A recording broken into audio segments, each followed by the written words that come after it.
Welcome back to the channel. In this video, I'll be doing a strategic overview of section 17 of the FE Electrical and Computer Exam specification, which is software engineering. Software is a very last topic that you will see on the exam. Typically by the time students reach software, both in their exam preparation as well as during the exam, they are mentally and physically drained. So how do we make sure that we effectively study for software and end our exam preparation and the actual exam on a high note? Well, that's what I'm going to be discussing in this video. So without further ado, let us dive into the content. Software engineering is section number 17, the very last section of the FE Electrical and Computer Exam specification. Typically, by the time you reach section 17, whether you're using the on-demand course, whether you're self-studying, whether you're using on-demand plus live training, in most of the cases, by the time you hit section number 17, your exam is weeks, if not days ahead of you, right? And another factor, just talking more realistically, practically, that comes into play is that a lot of students feel burned out by the time they are operating in section number 17. And that potentially can be said for section number 16, which is computer systems and computer networks and digital systems and so on. But the fact of the matter is that from the standpoint of the exam, it doesn't matter. All questions are weighted equally. You can actually exploit that to your advantage, because a question as difficult as a counter comprising of multiple flip-flops, making you jump through hoops and loops with truth tables, state transitions, keeping track of changes, ones and zeros, carries the same weight as a simple and straightforward bubble sort question. But the catch is that you have to know what is going on in bubble sort. You have to know what is going on in insertion sort. You have to know the difference between in-order, pre-order, post-order tree traversal. You have to know the difference between DFS and BFS in graphs. These examples that I gave you, they are low-hanging fruits. They are literally giveaways, okay? If you have spent the time and effort understanding the underlying mechanics of these algorithms. Okay, so there are a lot of low-hanging fruits and gifts that you can make use of in software, but that still requires you to put in the time and effort. Does it make sense? So how do we go about it? Well, the first thing that you encounter when you're dealing with software is algorithms. Broadly speaking, algorithms, right? The way that I go through the program is that I introduce algorithmic complexity, especially in terms of the time efficiency, big O notation. Now, why did I include this particular formula? If you guys remember in the on-demand course, we go through it, we evaluate the different graphs and whatnot, because I find that this is really over here where students, for whatever reason, start confusing which of the functions is going to explode faster, is going to race away faster, because logarithm is not something that we are very used to in terms of thinking. Our thinking, for the most part, is linear.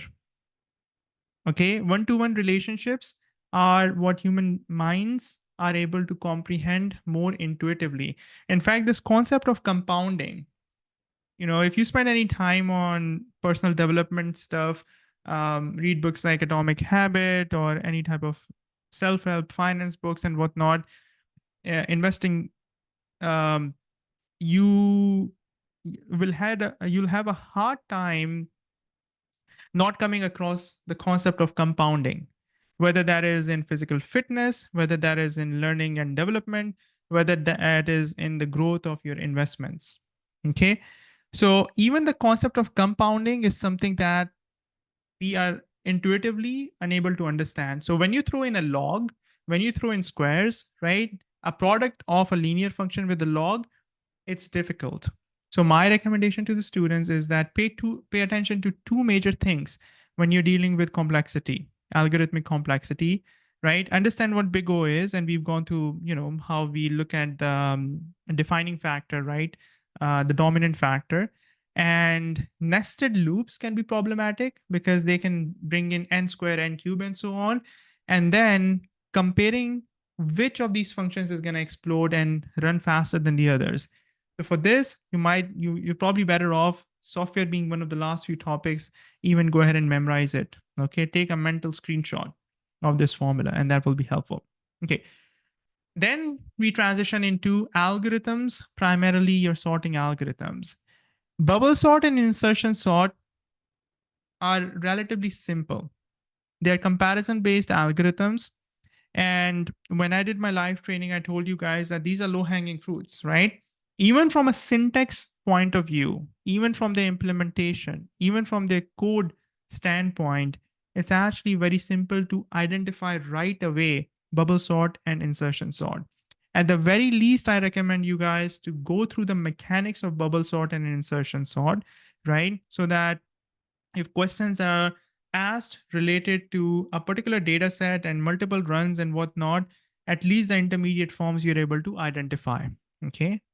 The more complicated ones are merge sort and quick sort, and they have their own little quirks. In the merge sort, we end up declaring a brand new array, and then we sort of divide and conquer. We find the mid, and then we keep on recursively putting them together. So I've explained them in a lot of detail, and their performance is very similar. Merge sort has the downside that it is expensive in terms of memory because you have to declare a brand new array. Quick sort, for the most part, will provide you the same performance as merge sort, but in rare cases, its performance can be worse. Quick sort has the concept of pivot. Again, both of these algorithms are complicated. They're recursive. Divide and conquer, and you have a pivot over here. You have declaration of new array over here.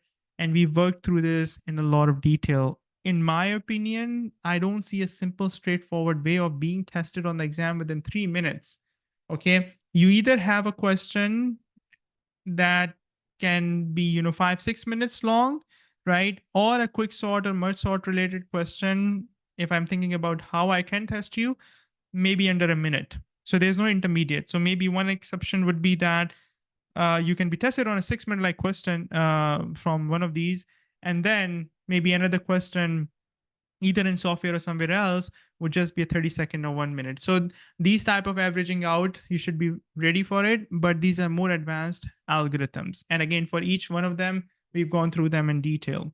Software implementation, this is the softest, easiest, and the popcorn style questions. Essentially, the theories provided in the reference handbook, you just need to have a basic understanding of project management, as to what the different types of implementation styles, like the waterfall methodology, the V-curve, the trial and error, cyclical, and whatnot means, right? Testing, we've gone through it like a black box testing, white testing, transparent testing, and this and that. Flowcharts, the symbols are given, and we have plenty of practice problems in the on-demand course, the quizzes, mini exams, and whatnot. So this is arguably one of the easiest, least technical, I should say, sections of software engineering.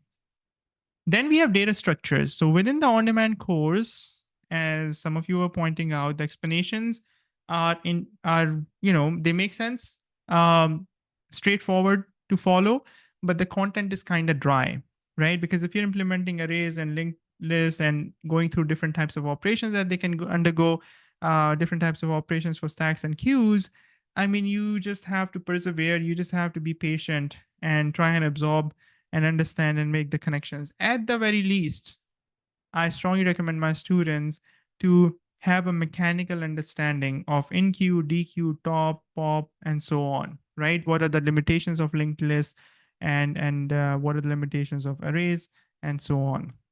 What is dynamic, what's not dynamic, what is static, and so on.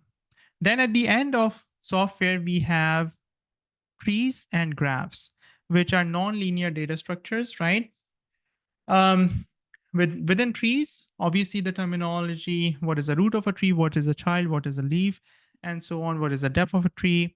So all of those things are explained in the course. And then you have the traversal. How do you move through a tree? There are algorithms essentially at the back end. You have the in order, pre-order, and post-order. Okay, same thing with the graphs. You have the depth first and the breadth first. Okay, traversal of a graph. So at the end, these topics I consider low-hanging fruits and really good 3-minute questions. you have to sort of work through the graph and the tree and understand the terminology where you're starting. You have to have a little bit of an algorithm in play, with the post order, in order, pre-order, DFS, BFS, and so on. So when we take a step back and look at software, if we are going for an A star in software, it is a lot of work if you don't have background understanding. But if your goal is to do damage control, if you're coming from a zero background in software and you want to be average, above average, close to average, it is totally doable with about, I would say about 8 to 15, 10 to 15 hours of effort. Using the on-demand course, you have about 15 lectures, 15 quizzes. You have study guide problem sets. You have homework assignments and the live training. And those of you who have gone through the live training recordings or attended the live classes live, I do about a 3-hour crash course on software where we go through everything in depth. Okay, while paying attention to the easier stuff and identifying things that are higher value in terms of effort to reward ratio. Okay, so software, I don't want you to bomb it. Okay, it is the last topic that you're going to see on the exam, and these 3, 4, 5 questions can make the difference between you passing and failing the exam. Another thing you have to keep in mind is that you need to give yourself a fighting chance in software. Don't burn through all the time and leave yourself with 5 minutes to deal with 5 questions. Even if you know what needs to be done in each and every one of those 5 questions, you don't stand a chance because of the time limitation to capitalize on the effort that you've put in during your exam preparation. During your exam preparation, you might have invested 10 to 15 hours of study time in software.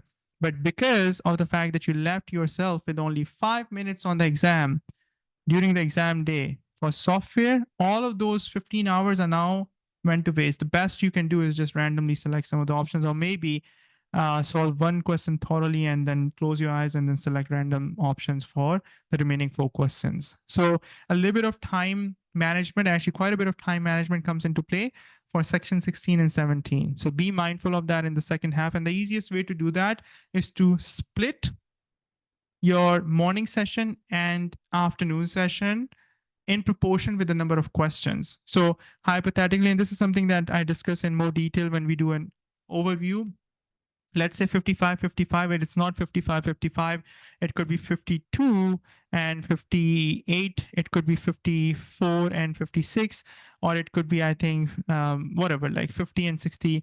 But if 5 hours and 20 minutes for 110 questions translates into 3 minutes per question, your first order of business when you get started with the morning session is that look at how many questions you have been given in the morning session, multiply this by 3, and that should be your upper limit for the morning session. So 3 times 52 is 156. 156 minutes.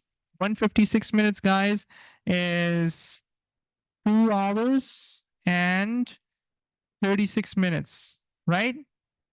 2 hours and 36 minutes, correct? So the very first calculation you should do when you get started with the exam is prorate the time that you have based on number of questions. Okay, so your upper limit for the morning session, if you have 52 questions in the morning session, is 2 hours and 36. Now, if you are able to complete this guy within 2 hours and 20 minutes, essentially, practically what you've done is that you have donated 16 minutes to the second half. Second half is more difficult. We know that, right? So these additional 16 minutes can come to your rescue because they can potentially make that difference. If you were left with, if you were supposed to be, based on your poor time management, if you were heading in a direction, right, you were crashing in terms of time, and you were going to be left with only 5 minutes for software because of your strategic planning and the donation that you made from the morning session to the afternoon session, these 5 minutes plus 16 minutes can be a game changer. Now you have 21 minutes for the last 5 questions for software, right? And this can be the difference between seeing this or this a week later. Okay? So this is the final push. Make sure you give it everything that you've got, utilize the content effectively, and finish your exam preparation and your actual exam in style, okay? And utilize all the content that you have access to. If you're new to this channel, please consider subscribing. On a weekly basis, I'm creating content for FE Electrical and PE Power exam preparation. I also discuss topics related to electrical engineering with a focus on power systems engineering. If you'd like to learn more about my FE Electrical and PE Power exam preparation programs, please visit my website, StudyforFE.com.